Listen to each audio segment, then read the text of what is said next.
اب امام سخاوی کی القول البدیع اور امام ابن حجر مکی اور دیگر ائمہ سے کوئی دو تین چیزیں اور کوٹ کر دوں بڑی ایمان افروز۔ سب سے پہلے تو حضرت سعید ابن جبیر رضی اللہ تعالیٰ عنہ وہ روایت کرتے ہیں، یہ جلیل القدر تابعی ہیں، اور یہ روایت کرتے ہیں حضرت عبداللہ ابن عباس رضی اللہ تعالیٰ عنہ سے۔ اور یہ بھی بتا دوں یہ بھی عاشقان الہی اور عاشقان رسول میں سے تھے، اور سعید ابن جبیر ان تابعین میں سے ہے جنہوں نے رو رو کر اپنی آنکھوں کی بینائی ختم کر لی تھی۔ یہ گریہ و بکا کرتے کرتے ان کی بینائی ختم ہو گئی، ایسے عاشق عارف لوگ تھے۔ عبداللہ ابن عباس رضی اللہ تعالیٰ عنہ کے شاگرد ہیں، وہ روایت کرتے ہیں کہ اللہ تعالیٰ نے یعنی عبداللہ ابن عباس نے فرمایا کہ اللہ تعالیٰ نے حضرت موسیٰ علیہ السلام کی طرف وحی بھیجی اور فرمایا اے موسیٰ تجھے معلوم ہے کہ میں نے تجھے کس قدر اپنی محبت سے نوازا ہے اور کس قدر اپنی قربت سے نوازا ہے۔ جی باری تعالیٰ معلوم۔ فرمایا اگر تو چاہتا ہے کہ تجھے اس سے بھی زیادہ میں محبت کروں، موسیٰ علیہ السلام کو فرمایا جتنی اب کرتا ہوں اس سے زیادہ محبت کروں، اور جتنا تجھے اب اپنی قربت سے نوازا ہے اس سے زیادہ قریب تر کر لوں۔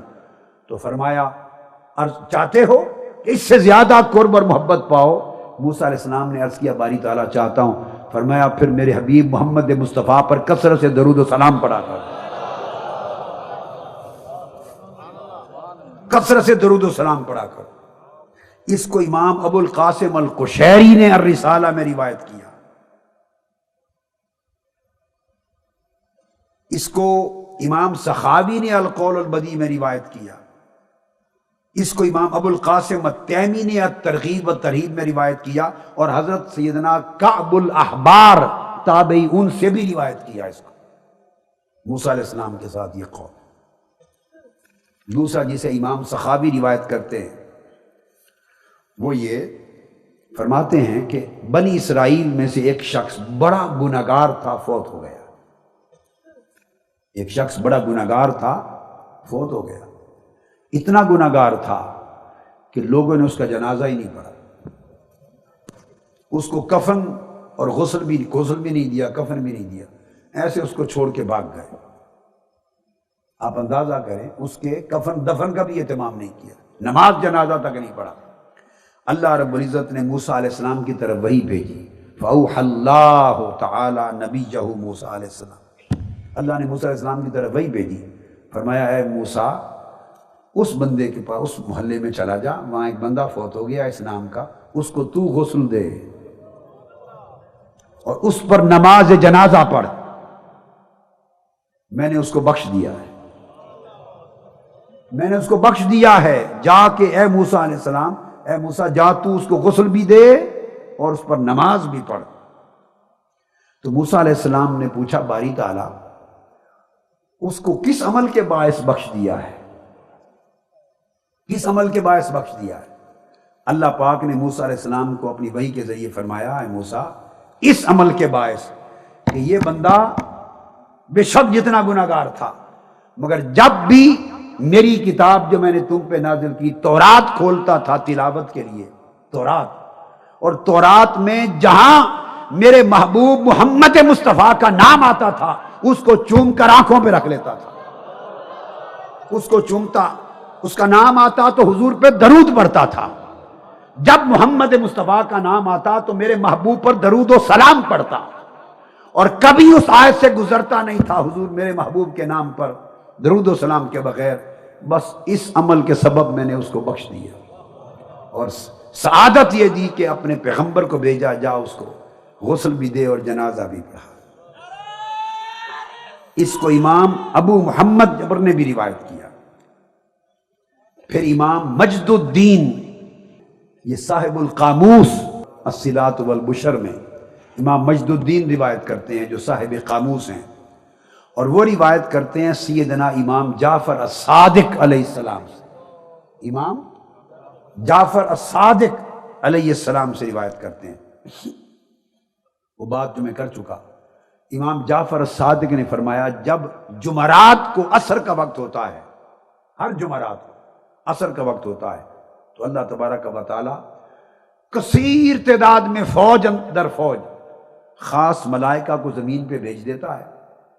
ان کے ہاتھ میں چاندی کے دفتر ہوتے ہیں، کتابیں، رجسٹر چاندی کے، اور سونے کے قلم ہوتے ہیں.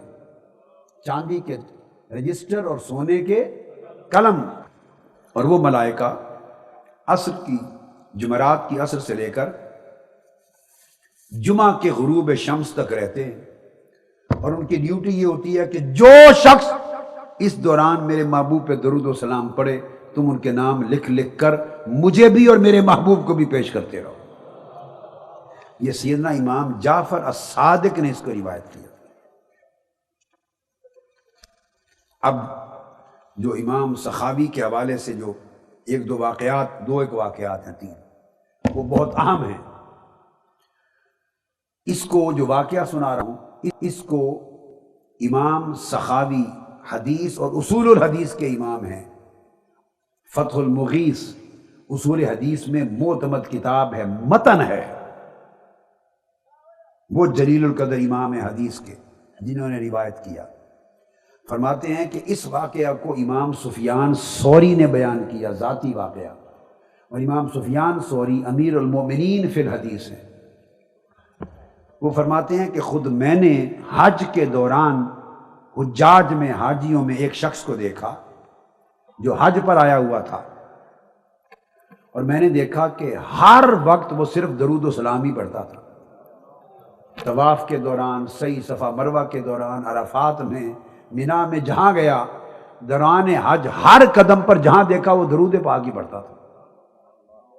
میں نے اس کو کہا اے شخص، یہ مقام اللہ کی حمد و ثنا کا ہے، تکبیر کا ہے، تحلیل کا ہے، تسبیح کا ہے. اب یہ جگہ خاص اللہ کے ذکر کی ہے، تسبیح کی ہے، تحلیل کی ہے، تکبیر کی ہے، تلبیہ کی ہے. تم ہر جگہ صرف درود و سلام ہی پڑھتے رہتے ہو، اس کی وجہ کیا ہے؟ اس کی وجہ کیا ہے؟ امام سفیان ثوری بیان کرتے ہیں، اس شخص نے مجھے کہا جواب میں کہ حضرت اس کی وجہ یہ ہے کہ میں آپ کو اس کا سبب بتا دوں کہ میں اپنے حج پر نکلنے سے پہلے اپنے شہر میں تھا، ابھی نکلا نہیں تھا، تو میرے بھائی کی وفات ہو گئی، میرے بھائی کی موت واقع ہو گئی. اور جب اس کی ڈیتھ ہوئی تو میں نے اس کو دیکھا تو اس کا چہرہ سیاہ ہو گیا. اپنے اعمال کی وجہ سے، بعض اعمال کی وجہ سے اس کا چہرہ سیاہ ہو گیا. میں بڑا پریشان بھی ہوا اور شرمندہ سا بھی ہوا اور بہت دکھی ہوا. اور حج پر بھی میں نے آنا تھا کہ اب کیا بن گیا، اب میں کیا کروں، میں جنازے پہ لوگ آئیں گے دیکھیں گے میرا سگا بھائی اور چہرہ سیاہ ہو گیا. کہتے میں پریشان بیٹھا تھا کہ اتنے میں نے دیکھا کہ ایک شخص جس کا چہرہ سورج کی طرح چمک رہا تھا، سراپا نور تھا، وہ کمرے میں داخل ہوا. میں نے اپنے بھائی کے چہرے پہ کپڑا ڈال دیا کہ کوئی دیکھے نہ. وہ کمرے میں داخل ہوا، سیدھا میرے بھائی کی ناش کے پاس، اس کی میت کے پاس پہنچا اور اس کے چہرے سے کپڑا ہٹایا اور کپڑا ہٹا کر اس کے چہرے پر ہاتھ پھیرا. ہاتھ پھیرنے کی دیر تھی، سیاہی دور ہو گئی اور میرے بھائی کا چہرہ 14ویں کے رات کے چاند کی طرح چمکنے لگ گیا. چاند کی طرح چمکنے لگ گیا، روشن ہو گیا کمرہ. بس یہ کر کے تو وہ شخص باہر نکل جانے لگا. میں پیچھے سے دوڑا، میں نے اس کے کپڑے قمیض پکڑ لیا اور میں نے پوچھا کہ اتنا احسان کر کے جانے والے، مجھے اتنے بڑے پریشانی سے، غم و الم سے نکال کر احسان کر کے جانے والے، ذرا یہ تو بتا جا کہ تو ہے کون، تو ہے کون؟ اس نے کہا کہ میں ایک فرشتہ ہوں اور میں مقرر تھا آقا علیہ السلام کے درود و سلام کو نوٹ کرنے پر، اور تیرے بھائی کا درود و سلام میں نوٹ کر کے آقا کی بارگاہ میں بھیجا کرتا تھا. یہ کثرت کے ساتھ درود و سلام پڑھتا. باقی اعمال کچھ اور تھے اس کے، ان اعمال کی وجہ سے اس کا چہرہ سیاہ ہو گیا. جب چہرہ سیاہ ہو گیا یہ ان اعمال کا اثر تھا. رب کائنات نے مجھے بھیجا کہ فرشتے فوری جا، میرے مصطفیٰ پہ درود کثرت کے ساتھ پڑھنے والا شخص ہے، میں نے بخش دیا ہے، اس کے ہاتھ پھیر سیاہی دور کر کے روشن کر جا کے. یہ حضور کے درود و سلام کی برکت ہے جو عطا کر کے جا رہا. دوسری روایت امام ابو نعیم نے بیان کی ہے، جو جلیل القدر امام حدیث کے امام ابو نعیم نے، اور جس کو امام نبہانی نے اور امام سخاوی نے القول البدیع میں، اور امام نبہانی نے ان سے پھر سعادت الدارین میں روایت کی. امام ابو نعیم سے فرماتے ہیں کہ یہ بھی امام سفیان ثوری نے روایت کی. اب اس کے راوی امام ابو نعیم الاصبہانی جلیل القدر امام حدیث، اور بیان کرنے والے واقعہ امام سفیان الثوری. فرماتے ہیں دوسرا واقعہ دوران حج، میں نے ایک جوان کو دیکھا حج کے دوران، میں اس کے اکٹھے تھے ہم، وہ ہر قدم جب اٹھا کے آگے زمین پہ رکھتا، ہر قدم پہ درود پاک کا درود و سلام پڑھتا، ہر قدم پر ایک بار درود و سلام پڑھتا. میں نے اس کو پوچھا، اے بندے تو ہر قدم پر درود و سلام پڑھتا ہے، کیا کسی علمی سند کے ساتھ یہ پڑھتا ہے یا اپنے آپ خیال ہے تیرا؟ اس کے لیے کوئی سند ہے تمہارے پاس کہ ہر قدم پہ درود و سلام پڑھو حج کے دوران؟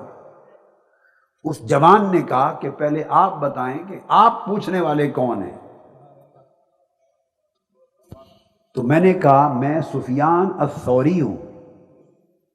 اس جوان نے کہا سفیان الثوری العراقی؟ قلت نعم، میں نے کہا ہاں وہی سفیان ثوری ہوں جو امام علم ہے. انہوں نے کہا جب انہیں پتا چلا کہ میں وہ سفیان ثوری ہوں جو امام علم ہے اس کے اپنے زمانہ کے، تو کہنے لگے آپ کو بتاتا ہوں سند کیا ہے. مطلب یہ ہر ایک کو بتانے والی بات نہیں، آپ کو بتاتا ہوں. اس کو امام سفیان ثوری نے پھر آگے روایت کیا. تو اس جوان نے مجھ سے کہا بتائیے میں کیوں ہر قدم پر درود و سلام نہ پڑھوں، کہ مجھ پر اللہ کا وہ کرم ہوا کہ میں اپنی والدہ کو لے کر حج پر آیا، اپنی والدہ کے ساتھ حج پر آیا، اور میری والدہ نے کہا مجھے کعبہ شریف کے اندر لے جاؤ. میں اپنی والدہ کو کعبۃ اللہ کے اندر لے گیا، تو میری والدہ نے جو ہی کعبہ شریف کے اندر قدم رکھا وہ گر پڑی زمین پر، اور ان کا پیٹ متورم ہو گیا، سوج گیا، اور سیاہ ہو گیا چہرہ. میری والدہ کا چہرہ سیاہ ہو گیا، بے ہوش ہو کر گر پڑی، پیٹ سوج گیا، پھول گیا، چہرہ سیاہ ہو گیا، بے ہوش ہو گئی. میں وہیں بیٹھ گیا اپنی ماں کے پاس، پریشان غم زدہ، اور میں نے اپنے ہاتھ اللہ رب العزت کی بارگاہ میں اٹھا دیے کہ اے رب، میں نے کہا تو اپنے گھر میں داخل ہونے والوں کے ساتھ یہ سلوک کرتا، جو تیرے گھر میں اندر داخل ہوں تو ان کے ساتھ یہ معاملہ کرتا. میری ماں نے خواہش کی کہ اللہ کے گھر میں لے جاؤ، میں اندر لے کے گیا، یہ حال ہو گیا. اب میں اس ماں کو کہاں اٹھا کے لے جاؤں، کس کو دکھاؤں دنیا میں، کیا کروں؟ اس پریشانی میں کعبۃ اللہ کے اندر، غلاف والا کعبہ، اس کے اندر بیٹھا تھا. کہتے ہیں کہ اچانک سفید لباس والے ایک پیکر نور سفید لباس میں ملبوس کعبۃ اللہ کے دروازے میں اندر آ گئے. کعبہ شریف روشن ہو گیا، اندر آئے. انہوں نے آ کر میری والدہ کے چہرے اور جسم پہ دست مبارک پھیرا. میری والدہ کے چہرے پر وہ جو سیاہی تھی وہ نور اور روشنی میں بدل گئی. پھر میری والدہ کے کپڑوں کے اوپر بطن پہ ہاتھ پھیرا، اس کی سوجن سوج جاتی رہی، مرض دور ہو گئی، شفا یاب ہو کے کھڑی ہو گئی، اور شفا یاب ہو کے نور بن گئی، نور نکلنے لگا، سفید ہو گئی، نورانی، اور شفا یاب کر کے وہ واپس تشریف لے گئے. جو ہی کعبۃ اللہ کے دروازے سے نکلنے لگے، میں آگے دوڑا اور میں نے عرض کیا، ان کے کپڑوں سے لپٹ گیا، اور لپٹ کے میں کہنے لگا مجھ پہ اتنا کرم کر کے جانے والے، مجھ کو غم سے نکال لیا اور میرا بوجھ ہلکا کر دیا اور مجھ پر اتنا انعام کیا، خدا کے لیے یہ بتا تو جائیں کہ آپ ہیں کون؟ تو انہوں نے میرے پوچھنے پر جب دامن پکڑا تو مڑ کے مجھے دیکھا اور فرمایا قال انا نبیک محمد صلی اللہ علیہ وسلم، میں تمہارا نبی محمد مصطفیٰ ہوں، خود آیا ہوں۔ تو آقا علیہ الصلوۃ والسلام، آقا یہ کرم کس وجہ سے کیا؟ آقا نے فرمایا تمہیں معلوم نہیں، باقی جو اعمال تھے ان کے سبب یہ واقعہ پیش آیا، مگر ہر روز تیری ماں کثرت کے ساتھ مجھ پہ درود و سلام بھیجتی تھی۔ جب اس کے ساتھ یہ ماجرا ہوا تو میری غیرت محبت نے، غیرت شفقت نے، غیرت رحمت نے گوارا نہ کیا کہ کثرت کے ساتھ مجھ پر درود و سلام بھیجنے والی بی بی ہو اور کعبۃ اللہ میں آ کے شرمسار ہو جائے۔ یہ اس درود و سلام کی برکت ہے کہ میں تمہیں غم اور رنج و الم سے اور اسے آخرت کی شرمساری سے نکال کے جا رہا ہوں۔ یہ کہہ کر آگے سنیے، امام سفیان ثوری فرماتے ہیں، فرماتے جب آقا علیہ السلام نے بتا دیا کہ میں تمہارا نبی محمد مصطفیٰ ہوں صلی اللہ علیہ وسلم اور درود پاک کے صدقے یہ کرم کر کے جا رہا ہوں، تو میں نے دامن اور پکڑ لیا اور عرض کیا آقا پھر جانے سے پہلے مجھے کوئی نصیحت بھی کر جائیے، کوئی مجھے بھی وظیفہ نصیحت دے جائیے میرے آقا کہ میں کیا کیا کروں۔ آقا نے فرمایا تمہارے لیے وظیفہ دے کے جاتا ہوں کہ زندگی بھر تم کوئی قدم نہ اٹھاؤ نہ زمین پہ رکھو، ہر قدم پہ مجھ پر درود و سلام پڑھتے رہو، ہر قدم پر مجھ پر درود و سلام پڑھتے رہو۔ وہ کہنے لگے امام سفیان ثوری کو کہ بتائیے یہ آقا نے حکم دیا ہے، اس سند کے بعد اب میں حج کروں، عمرہ کروں، کچھ کروں، ہر قدم پہ درود و سلام نہ پڑھوں تو کیا کروں؟ اور گفتگو ختم کرتے ہوئے آخری بات بڑی اہم، آخری بات بڑی اہم، وہی عرض کر رہا ہوں کہ ایک امام ہوئے ہیں بہت جلیل القدر، امام علی بن علوی بن عبداللہ بن احمد بن عیسیٰ العلوی، ان کی وفات 527 ہجری میں ہوئی، یعنی جلیل القدر ائمہ، قاضی ایاز کا زمانہ، امام نووی کا زمانہ، علامہ ابن تیمیہ، ابن القیم، علامہ ابن حافظ ابن کثیر سے پہلے کا دور، قاضی ایاز اور امام نووی کے دور، ان سے پہلے یہ بڑے امام، ان کا عالم نے یہ فرمایا، اور پھر وہ ائمہ فرماتے ہیں کہ آقا علیہ السلام پر کثرت کے ساتھ درود بھیجنے والا آقا علیہ السلام کی نسبت میں پختہ ہوتا چلا جاتا ہے، اور پختہ ہوتا چلا جاتا ہے یہاں تک کہ کثرت کے ساتھ خواب میں حضور کی زیارت کے شرف نصیب ہوتے ہیں، اور بڑے لوگ ایسے ہیں جو کثرت درود و سلام کے سبب اس مرتبے پر پہنچے کہ حضور کی کچہری میں بلا لیے گئے، آقا علیہ السلام کی کچہری نصیب ہوئی، اور عالم بیداری میں درود و سلام کی کثرت میں انہیں حضور کا دیدار ہونے لگا، بیداری کے عالم۔ فرماتے ہیں کہ یہ حضرت علی بن علوی بن عبداللہ العلوی یہ ان ائمہ میں سے تھے، امام جلال الدین سیوطی کی طرح ان ائمہ میں سے تھے جو بیداری کے عالم میں آقا علیہ السلام کا دیدار کرتے، زیارت کرتے، کثرت درود و سلام کے سبب اس مقام پر، اور حضور سے براہ راست مسائل پوچھ لیتے تھے، اور انہیں پھر اس کثرت درود و سلام کے صلے میں آقا علیہ السلام کے ساتھ رابطہ اتنا پختہ نصیب ہو گیا تھا کہ جب وہ نماز پڑھتے اور تشہد میں بیٹھتے اور السلام علیک ایھا النبی کہہ کر آقا کی بارگاہ میں نماز کے تشہد میں سلام عرض کرتے، اس وقت تک آگے نہیں بڑھتے تھے، آقا علیہ السلام کا جواب اپنے کانوں سے سنتے تھے۔ فَإِنَّهُ كَانَ يَسْمَعُ الْمُصْطَفَىٰ صلی اللہ علیہ وسلم، نماز میں السلام علیک ایھا النبی کے جواب میں خود حضور کے الفاظ مبارک سنتے، اور وہ جواب آتا ان کا نام لے کر تجھ پر بھی سلام ہو، اور بعض اوقات وہ اس کیف و سرور میں حضور کا جواب بار بار سننے کے لیے پھر تکرار کرنے لگ جاتے، بار بار السلام علیک ایھا النبی کرتے، آقا ہر بار جواب دیتے، اس کا ہر بار جواب دیتے۔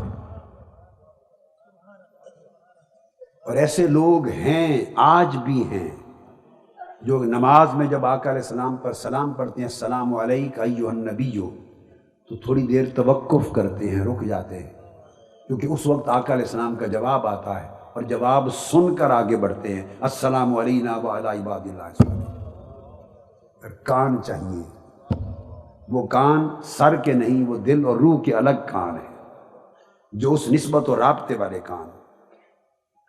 امام عبد الوہاب شارانی نے خود بیان فرمایا اپنی کتاب تنبیہ المخترین اور بعض دیگر مقامات پر، اس میں فرمایا کہ کثیر تعداد میں ایک طبقہ ہے ایسے اولیاء اللہ کا، طبقہ ہے پورا،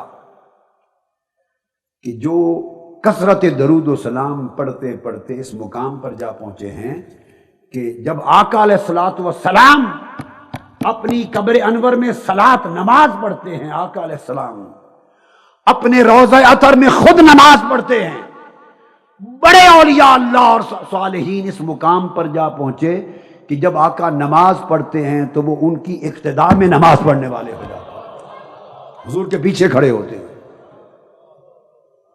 آقا علیہ السلام کے پیچھے کھڑے ہوتے ہیں اقتداء میں۔ اگر کسی کو تعجب ہو جائے اس بات پر تو اس پر حدیث کی سند دے دیتا ہوں، یہ امام شارانی کا قول ہے۔ حدیث کی سند حضرت سعید بن مسیب رضی اللہ تعالیٰ عنہ جلیل القدر تابعی خود فرماتے ہیں، جب بدبخت اور لعین یزید نے مدینہ پر حملہ کیا، مسجد نبوی میں خچر، اونٹ اور سواریاں باندھی، اور 3 دن کے لیے مسجد نبوی میں اذان اور نماز معطل کر دی اس کے لشکر نے۔ 3 دن لوگ بھاگ گئے، چونکہ قتل ہو رہا تھا، قتل عام ہو رہا تھا۔ حضرت سعید ابن مسیب رضی اللہ تعالیٰ عنہ بیان کرتے ہیں، خود کتب حدیث میں آیا ہے اور صاحب مشکات نے مشکات المصابیح میں بھی بیان کیا۔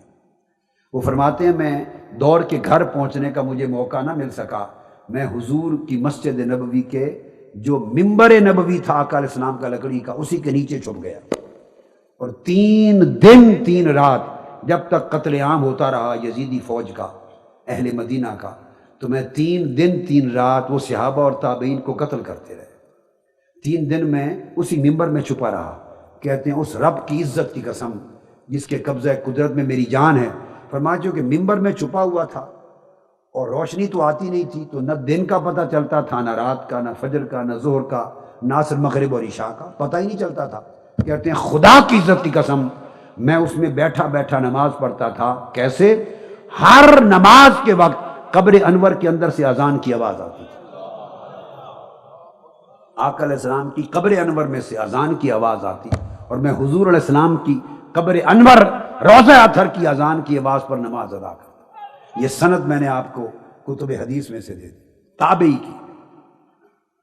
فرماتے ہیں وہ ان کی ابتداء میں ہو جاتے ہیں، اور فرمایا کہ پھر وہ نماز میں تشہد پڑھ کے جب سلام عرض کرتے ہیں تو آگے نہیں بڑھتے۔ فرمایا ایسا ایک پورا طبقہ ہے اولیاء کا اور خواص کا کہ آقا کی زبان مبارک سے جواب سن کر آگے بڑھتے، سن کر آگے بڑھتے، اور آگے وہ بیان کرتے ہیں قول روایت حضرت شیخ ابو العباس المرسی رضی اللہ تعالیٰ عنہ۔ شیخ ابو العباس المرسی یہ خلیفہ اعظم ہیں امام ابو الحسن شاذلی کے، اور شیخ ہیں حضرت عطا اللہ الاسکندری کے، جو صاحب العطا، جن کی الحکم العطائیہ ہے، الامام عطا اللہ الاسکندری، بہت بڑے جلیل القدر امام، ان کے شیخ ہیں شیخ ابو العباس المرسی، اور امام ابو الحسن شاذلی کے خلیفہ اعظم ہیں۔ ان کا مزار اسکندریہ میں ہے، ان کا اور امام شرف الدین بصیری کا آمنے سامنے ایک ہی چوک میں مزار ہے۔ یہ امام ابو العباس المرسی وہ بزرگ ہیں، انہوں نے فرمایا ایک روز اپنی اہل مجلس کو پوچھا، اہل مجلس سے پوچھا تم میں کوئی ہے، ایسے پوچھا کہ تم میں کوئی ہے جو آقا علیہ الصلوۃ والسلام کو اپنی نماز میں سلام کرتا ہو اور پھر حضور کے جواب کو سنتا بھی ہو؟ پھر آپ نے فرمایا حلفاً کہ میں زندگی میں ایک نماز ایسی نہیں پڑھتا جس میں حضور پر سلام عرض کروں اور آقا کا جواب اپنے کانوں سے نہ سنوں، حضور کا جواب سن کے آگے بڑھتا ہوں۔ اور یہ عرض بتا کر لوگ پھر فرمانے لگے کہ لوگوں رو ان دلوں پر رونا کرو، ان دلوں پر ماتم کرو، رو نہ کرو جن کے دل محجوب ہو گئے اللہ اور اس کے رسول سے۔ اور پھر فرمانے لگے اہل مجلس کو کہ لو احتجبت عن رسول اللہ صلی اللہ علیہ وسلم لحظۃ فی ساعۃ من لیل و نہار لما عددت نفسی من جملۃ الفقراء۔ اس کو امام سیوطی نے بھی روایت کیا، امام شارانی نے بھی روایت کیا، امام نبہانی نے بھی روایت کیا، درج کیا کتب میں۔ فرمایا خدا کی قسم اب اس مقام کو جا پہنچا ہوں کہ اگر ایک لمحہ کے لیے بھی چہرہ مصطفیٰ آنکھوں سے اوجھل ہو جائے تو میں اپنے آپ کو فقیر نہیں سمجھتا، سمجھتا ہوں مرتبہ فقر سے گر گیا ہوں۔ اور امام شارانی کی روایت کے مطابق فرمایا ما عددت نفسی من زمرۃ المسلمین، خود کو مسلمان نہیں سمجھتا، مومن نہیں سمجھتا اس لمحے اگر چہرہ مصطفیٰ لمحے کے لیے نگاہ سے اوجھل ہو جائے۔ تو فرماتے ہیں امام شارانی فرماتے ہیں، امام عبد الوہاب شارانی فرماتے ہیں کہ فقر کا مقام، آخری بات، فقر کا مقام اور براہ راست حضور کے سلام کا جواب سننے کا مقام، مقام فقر کہ فقیر کون ہوتا ہے، اور وہ ولی جو براہ راست نماز میں حضور کو سلام پیش کرتا ہے تو حضور کا جواب سنتا ہے۔ الاخذ عن رسول اللہ والسماع صوتہ برد السلام من قبل۔ فقیر کا مقام فقر اور ولی کا وہ مقام کہ براہ راست حضور کا جواب سنیں، بلا واسطہ رابطہ ہو جائے۔ فرمایا ان دو مقامات میں 1,00,000 منزلیں درمیان میں ہیں۔ فقیر 1,00,000 منزلیں طے کر کے اس مقام پہ پہنچتا ہے جب وہ براہ راست حضور کے سلام کا جواب سنتا ہے۔ گویا یہ اتنا بلند مقام ہے، اور اولیاء اللہ فرماتے ہیں ایسے سینکڑوں اولیاء اللہ ہوئے جنہیں یہ مقام فقط کثرت کے ساتھ درود و سلام کے نتیجے میں عطا ہوا، اور کرامتاً کوئی 25,000 مرتبہ روزانہ پڑھتا ایک ولی ہوتا، کوئی 50,000 مرتبہ روزانہ پڑھتا، کوئی 80,000 مرتبہ، کوئی 1,00,000 مرتبہ روزانہ پڑھتا۔ اب آپ کے ذہن میں آئے کہ 50,000 1,00,000 مرتبہ ایک شخص روزانہ کیسے پڑھ سکتا ہے؟ یہ کرامات میں سے ہے، یہ طی لسانی ہے، یہ طی لسانی ہے، یہ اسی طرح کی کرامت ہے جیسے سیدنا مولا علی المرتضیٰ جب گھوڑے پر سوار ہونے لگتے تو رکاب میں ادھر ایک قدم رکھتے، الحمدللہ رب العالمین سے قرآن شروع کرتے، اور دوسری رکاب میں دوسرا قدم رکھنے سے پہلے والناس تک قرآن ختم کر لیتے۔ یہ کرامت ہے، اور یہ کرامت حضور کے اس معجزے کی برکات میں سے ہے کہ آقا علیہ السلام نے عصر سے مغرب تک خطاب کیا، عصر سے مغرب تک، ایک ہے فجر سے مغرب، میں جو حدیث سنا رہا ہوں صحیح بخاری اور مسلم کی، عصر سے مغرب تک خطاب کیا، اور کائنات کی ابتدا سے بما ہوا کائن الی یوم القیامہ، قیامت تک ساری کائنات کے احوال 1.5 گھنٹے میں بیان فرما دیا۔ اور یہ ان کرامات میں سے ہے جس میں آصف بن برقیہ حضرت سلیمان علیہ السلام کا ایک صحابی ان کے دربار میں کھڑے کھڑے 1000 میل یا ہزاروں میل کی مسافت سے ملکہ سبا بلقیس کا تخت لے کر پیش ہو گیا، نہ غائب ہوا نہ حاضر ہوا، حاضر وہیں رہا، اور 1000 میل کی مسافت سے تخت بھی لے کے پیش ہو گیا۔ یہ طی زمانی اور طی مکانی ہوتے ہیں، یہ انہی معجزات میں سے شمع کرامات ہے۔ جیسے آقا علیہ السلام رات کے ایک لمحے میں جسمانی طور پہ مکہ کی وادی سے مقام کعبہ قوسین و ادنا پر گئے بھی اور آ بھی گئے۔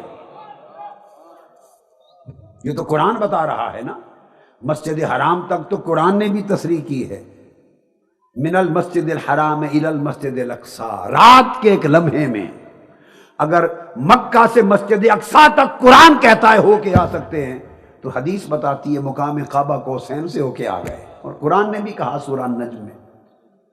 آپ بات کو سمجھے ہیں نا؟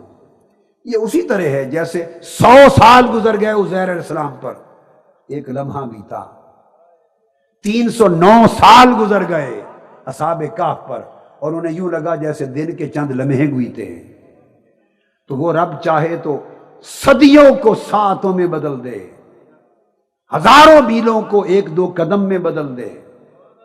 اسی طرح ہزارہا کلمات کو چند ساعتوں میں منتقل کر دے، تیہ زمانی دے دے، تیہ مکانی دے دے، تیہ لسانی دے دے۔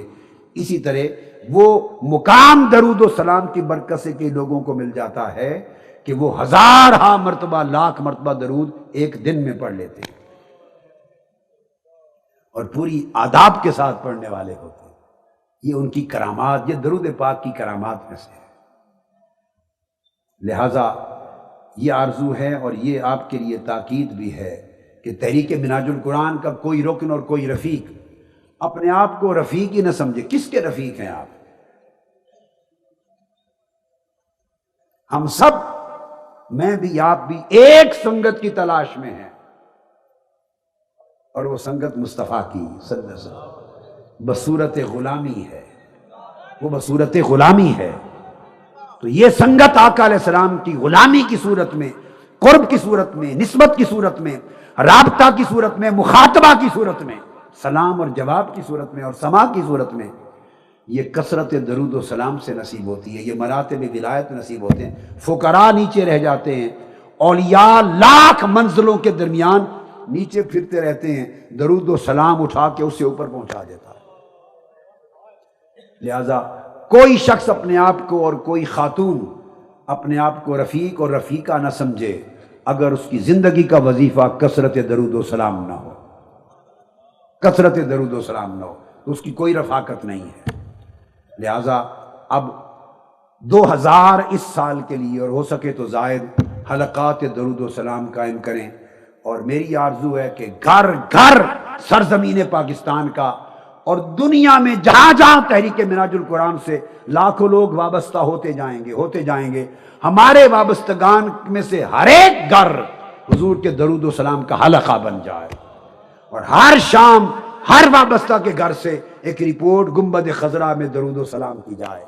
اور آقا علیہ السلام فرماتے ہیں پڑھنے والے کا نام، اس کے باپ کا نام، اس کے دادا کا نام سب بتا کر محلے، علاقے، شہر کے نام پتے کے ساتھ بتایا جاتا ہے، نسب اور جگہ، کہ یا رسول اللہ فلاں شہر، فلاں محلے، فلاں گھر سے فلاں ابن فلاں کا درود آیا ہے، آقا کی بارگاہ میں پیش ہوتا ہے۔ تو ہر گھر کا ریکارڈ آقا کی بارگاہ میں جائے۔ تو آخری جملہ جس پہ ختم کر رہا ہوں دوستو، تصور کریں چشم تصور میں وہ لمحہ جس کا روز درود و سلام کا ریکارڈ گنبد خضرا میں جاتا رہے گا، اور اس کی وفات اور موت کے دن تک روز جائے گا اس کا نام، اور فرشتے اس کا نام لے کر روز پیش کریں گے، اور حضور اس کے چہرے کو تک رہے ہوں گے، اس کا نسب، اس کا محلہ، اس کے گھر کا پتہ روز پیش ہوگا۔ اور ہر روز آقا علیہ السلام کی بارگاہ میں جس شخص کے درود و سلام کا ریکارڈ پیش ہوتا رہے اور اسی حال میں موت آ جائے، بھلا پوچھئے جب قبر کا وقت آئے گا اور اس سے پوچھا جائے گا ما کنت تقول فی حق ھذا الرجل محمد صلی اللہ علیہ وسلم، اس ہستی محمد مصطفیٰ کے بارے میں بول کیا کہتا تھا؟ اور آقا علیہ السلام کی شکل و صورت مبارکہ، صورت طیبہ اس عاشق اور اس امتی اور اس شخص کی آنکھوں کے سامنے ہوگی، اور فرشتے پوچھ رہے ہوں گے کہ بتا اس کے بارے میں کیا عقیدہ ہے، اس ہستی کے بارے میں، بھلا بولیے جس شخص کے درود و سلام کا پیغام ہر روز گنبد خضرا میں جاتا ہے، اس کو حضور جواب دینے دیں گے کہ یہ کون ہے؟ بھلا حضور جواب دینے دیں گے؟ ممکن ہے اور بعید از قیاس نہیں ہے، اور میری محبت، وجدان اور ایمان اور میرا ذوق یہ کہتا ہے آپ ہر روز گنبد خضرا تک درود و سلام کا پیغام پہنچانے والے بن جائیں۔ بعید نہیں، خدا کی قسم، کہ قبر میں جب فرشتے اشارہ ہاتھ کا کر کے پوچھیں یہ کون ہے، تو آقا علیہ السلام خود بڑھ کے جواب دے، فرشتے اس سے نہ پوچھ کے میں کون ہوں، مجھ سے پوچھ یہ کون ہے، مجھ سے پوچھ یہ کون ہے۔ اس کا ہر روز صبح و شام اس کا گھر میرے درود و سلام کا حلقہ تھا، اس کا اٹھنا بیٹھنا درود و سلام تھا، اس کی زندگی کا وظیفہ درود و سلام تھا، یہ میرے اس طرف منتسب تھا، مرتبط تھا، جڑا ہوا تھا، اس نے عمر بھر میرا درود و سلام نہیں چھوڑا، صبح و شام مجھے پیغام بھیجتا رہا. آج اس سے نہ پوچھو کہ یہ کون ہے، آج میں بتاتا ہوں یہ غلام کون ہے. پھر گنجائش کوئی آگے سوال جواب کی رہ جائے گی؟ آقا علیہ السلام کی فیوض و برکات میں سے، اللہ اور شفاعت میں سے یہ حصہ عطا فرما دے گا. بس آج کی گفتگو ختم ہوئی اور پیغام یہ ہوا کہ اس سنگت کو بشکل رفاقت اختیار کرو. اپنے گھر والوں کو رفقا بناؤ، رفیق بناؤ، اور رفاقت میں پختگی، لائف ممبرشپ اور اینول ممبرشپ دائمی رفاقت میں پختگی کرو. اور سنگت و رفاقت جب یہ لو تو اس کا معنی یہ سمجھو کہ اس رفاقت و سنگت سے کا مقصد، منشا اور مراد آقا علیہ السلام کی غلامی کی نسبت کو مضبوط کرنا ہے. اور آقا کی نسبت اور رابطے کی مضبوطی درود و سلام سے بڑھ کر کوئی وسیلہ ذریعہ نہیں. یہ تحریک منہاج القرآن کا منشور ہے. اس کے ذریعے سے جب مصطفی انقلاب کی طرف آپ بڑھیں گے تو درود و سلام کی برکتیں آپ کے اندر افرادی قوت میں اضافہ کریں گی. ملائکہ آپ کی قوت میں اس طرح اضافہ کریں گے جس طرح غزوہ بدر میں آقا علیہ السلام کے صحابہ کا حوصلہ بڑھانے کے لیے ملائکہ قطار اندر قطار آئے. تو چونکہ ملائکہ آپ کے ساتھ شریک ہوں گے، ان کے ذریعے برکتیں بڑھتی جائیں گی. اپنی حضور کی امت کے لوگ ان کے دل کشاں کشاں کھنچتے چلے آئیں گے. آقا علیہ السلام خود سرپرستی فرما دیں گے، توجہ کریں گے. اور درود و سلام اگر ہر رفیق و رکن اور وابستہ کا گھر حلقہ درود بن جائے اور ہر بستی حلقہ قرآن بن جائے، عرفان القرآن، تو آپ دیکھیے مصطفی انقلاب کا سویرا چل کر آپ کی دہلیز پر آ جائے گا. کبھی نہ بھولیے مصطفی انقلاب آپ کی منزل ہے، منزل ہے، جینا مرنا اس کے لیے ہے.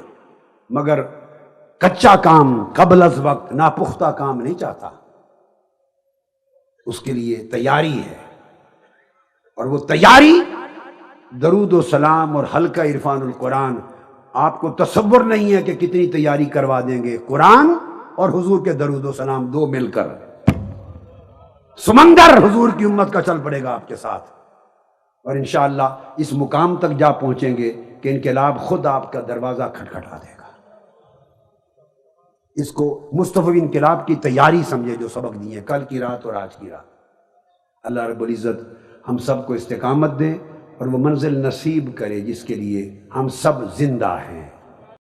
الف اللہ چمبے دی بوٹی مرشد من وچ لائی ہو، نفی اسبات دا پانی ملیا ہر رگے ہر جائی ہو. اندر ہر بوٹی مشک مچایا، مشک مچایا، اندر بوٹی مشک مچایا، جان پھلڑتے آئی ہو. جیوے مرشد کامل باؤ، جیوے مرشد کامل باؤ.